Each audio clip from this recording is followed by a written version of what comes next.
রাজ্যে ভোটার তালিকার বিশেষ নিবিড় সংশোধনের কাজ এখনও খানিকটা বাকি। এখনও নির্বাচন কমিশনের নির্দেশে সরকারি কর্মীরা এই কাজে সদা ব্যস্ত। তারই মাঝে শুরু হয়ে যাচ্ছে 2026 সালের মাধ্যমিক পরীক্ষা। ছাত্রছাত্রীদের কাছে জীবনের প্রথম বড় পরীক্ষা। 2রা ফেব্রুয়ারি থেকে 12ই ফেব্রুয়ারি পর্যন্ত চলবে মাধ্যমিক। তা যাতে নির্বিঘ্নে সম্পন্ন হয়, বরাবরের মতো এবারও তাতে তৎপর মধ্যশিক্ষা পর্ষদ। সেই এসআইআর-এর কাজ চলাকালীন তা কিভাবে হবে সেই চিন্তা দানা বেঁধেছে। শুক্রবার পর্ষদ সভাপতি রামানুজ গঙ্গোপাধ্যায় জেলা শাসকদের চিঠি লিখে আবেদন জানিয়েছেন, মাধ্যমিকের সময়টায় এসআইআর-এর কাজে যুক্ত শিক্ষকদের অব্যাহতি দেওয়া হোক, নইলে পরীক্ষকের ঘাটতি হবে। আগামী 2রা ফেব্রুয়ারি থেকে শুরু এবছরের মাধ্যমিক পরীক্ষা।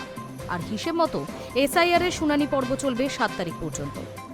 নির্বাচন কমিশনের নির্দেশে বহু শিক্ষকই বিএলওর কাজে নিযুক্ত। শুনানি চলাকালীন তাদের উপস্থিত থাকতে হবে। সেই ক্ষেত্রে তারা মাধ্যমিকের নির্দিষ্ট সময় পরীক্ষার হলে থাকতে পারবেন না। মধ্যশিক্ষা পর্ষদের হিসেব অনুযায়ী রাজ্য জুড়ে মোট 2682 পরীক্ষা কেন্দ্রে পরীক্ষা দেবে 10,79,897 পরীক্ষার্থী। তাদের জন্য অন্তত 1 লক্ষ পরীক্ষক প্রয়োজন। কিন্তু পরীক্ষার্থী, পরীক্ষা কেন্দ্র ও পরীক্ষকের অনুপাত করে দেখা যাচ্ছে পরীক্ষকের সংখ্যা ঢের কম হচ্ছে, শুধুমাত্র তারা এসআইআর-এর কাজে নিযুক্ত বলে।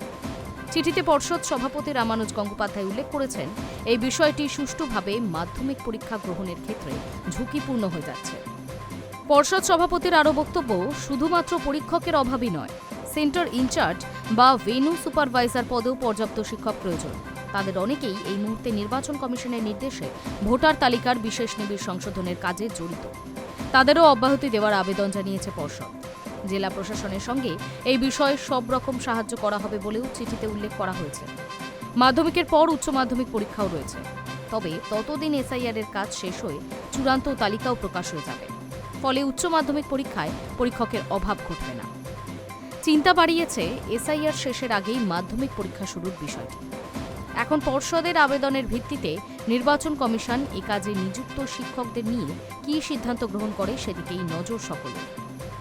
High News network.